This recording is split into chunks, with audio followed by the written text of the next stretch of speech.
Hello and welcome to Galatta Plus. In this video review episode, we're going to be talking about Raja Karuppasamy's Modha Rathri. The film is a confident debut feature that combines the flavors of Tamil and Malayalam cinema. Rishikanth and Anishma Kumar play Marudhu and Muthuchelvi, who get thrown into a marriage that neither of them wants. And then something happens when they are taken into a room for the wedding night. Despite the wink-nudge nature of the title, Modha Rathri is neither LOL comedy nor weepy drama. It straddles a fine line between these two flavors with solid performances and some excellent staging. Even amidst the wedding hall amusement, you feel for these people and their plight. It's like K. Bhagiraj doing something along the lines of Tinkalashanishcham, and it mostly works very well. That's the basic storyline and the quick review. A longer analysis follows and it may contain spoilers. Book your next holiday at Grand Royal Tours. i5 Housing and Properties. தேடுறத விடுங்க, தேர்வு செய்யலாம் வாங்க. Call 9962 557 557. Periyar Maniyamma Institute of Science and Technology, Tanjavur. Mechanical engineering with specialization in energy engineering, robotics and industrial automation. The title Modha Rathri suggests that this is the story about a couple, but the film opens with a celibate priest played by Chetan. His shrine, like in many villages, is a stone statue under a tree. Due to a tragedy in the premises, the locals have abandoned this priest and his god in favor of other priests and other gods. No one has invited this priest to the wedding that is taking place in the village, and he is angry. He utters words that sound like a curse. He says, "Let's see how this event can happen." But he needn't have bothered. The marriage is already in trouble. For starters, the groom has been asked to come from Dubai, where he lives and works, and he does not know that he's getting married. And the bride is in love with someone else. Rishikanth and Anishma Kumar plays these unfortunate characters, Marudhu and Muthuchelvi. You can treat this premise in any fashion. It can be a drama about a young couple trapped into a marriage by family and society, or it could be a comedy about a young couple trapped into a marriage by family and society. First-time writer-director Raja Karupasamy targets both flavors.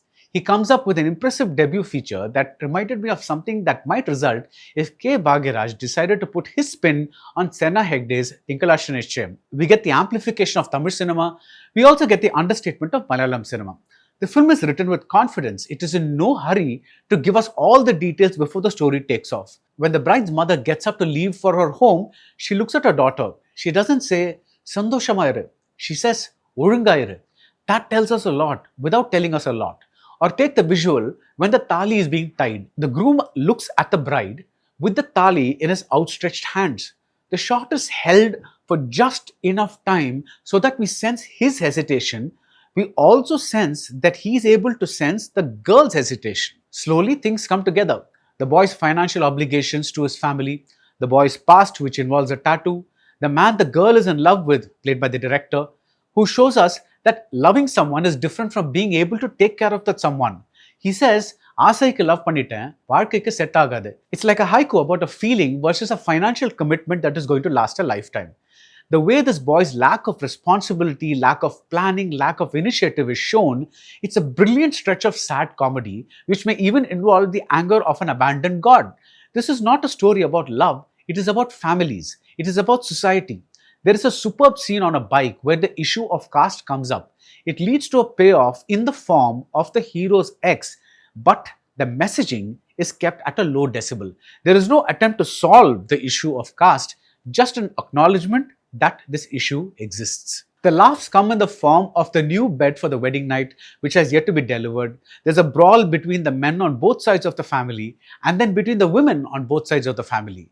And when Muthuchelvi breaks into a kuttu dance at the wedding, we laugh at first at this demure-looking girl letting herself go this way, but we also see how much she has been bottling up, how much she's been holding inside, and how important it is for her to let it all out, if only for a moment. She does something similar towards the end, and the writing ensures that her behavior is consistent. When Marudhu steps on glass and hurts himself, she doesn't rush to help him. She just stares. When Marudhu talks about his past, she doesn't offer sympathy. Again, she just stares. Muthuchelvi has barely begun to process what is happening to her, and it is probably difficult for her to make even the most basic human gestures to a stranger. Rishikanth is very good. The only time he goes a little overboard or theatrical is in the monologue where he talks about his past. Otherwise, this is an assured performance that shows us a man who is haunted by what happened to him, but also sees that he has to move on. It's just that he wishes it all hadn't been so sudden, but then that's family. They take decisions on your behalf. They think they know what is best for you. Madhur tells Muthuchelvi not to do anything in a hurry. Later, we see that this is not generic advice. It's something that he has experienced firsthand. I guess I'm trying to say that a slim story has been presented with strong writing, characters we care about, and situations that develop organically. The continuous stretch where the girl's side finds out about the boy's past and the way the boy's side finds out about the girl's past, both events linked by someone in a bathroom, this whole stretch is outstanding. And that brings me to the staging, which shows what you want from a debut director. You may not always get the finesse that you want, but you get something more valuable at this stage of a filmmaker's career where you are not going to get a big budget. You get ambition. Right from the early scene where a man is partly lit through flickering streetlights, we see the constant effort to do something visual. There is a constant sense of claustrophobia in the scenes with the family. The frames are packed. But with Madhur and Muthuchelvi, there is a lot of space around them. They are not together. The director doesn't milk the sadness for easy emotion. Like a therapist, he lets the characters breathe through Madhur's talk and through Muthuchelvi's silence. By the end, we realize that the title may refer not to the wedding night itself, but the first night that this couple gets a sense of one another. Almost every character gets a scene or two to make their presence felt. A mother says she does not want her daughter to go outside the village for studies because she's afraid of what the girl will do. But it turns out that this mother has had ambitions too, which got squashed once she became a housewife.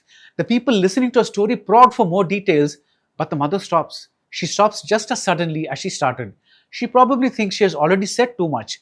There are many scenes that are small gems of observation. Even the way Muthuchelvi's flashback is shown is unusual. We get an almost surrealistic mix of dialogues and visuals which are not scenes but seem more like flashes of memory. A big thank you to the producers for backing this movie. Whatever it does at the box office, there is at least the hope that directors who want to do something different can still keep their dreams alive. A few things did not work for me. The repeated use of the tawil in the background score was too loud and sometimes they cut into the dialogues.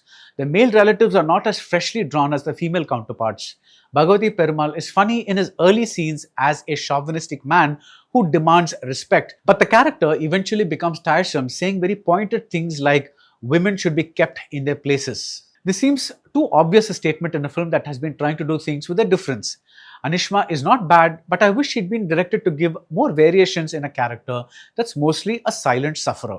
She is also too screechy at points. But overall, Modha Rathri is an engaging mainstream comedy drama that's not too loud, not too subtle. It tells you that every relationship begins with understanding the other person, and there's no easy way. You just have to talk it out as the world or society burns around you.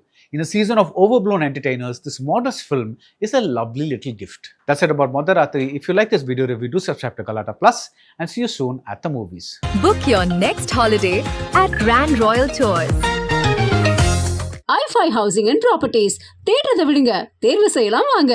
Call 9962 557 557. Periyar Maniyamma Institute of Science and Technology, Tanjavur. AAA with specialization in electric vehicles and energy engineering.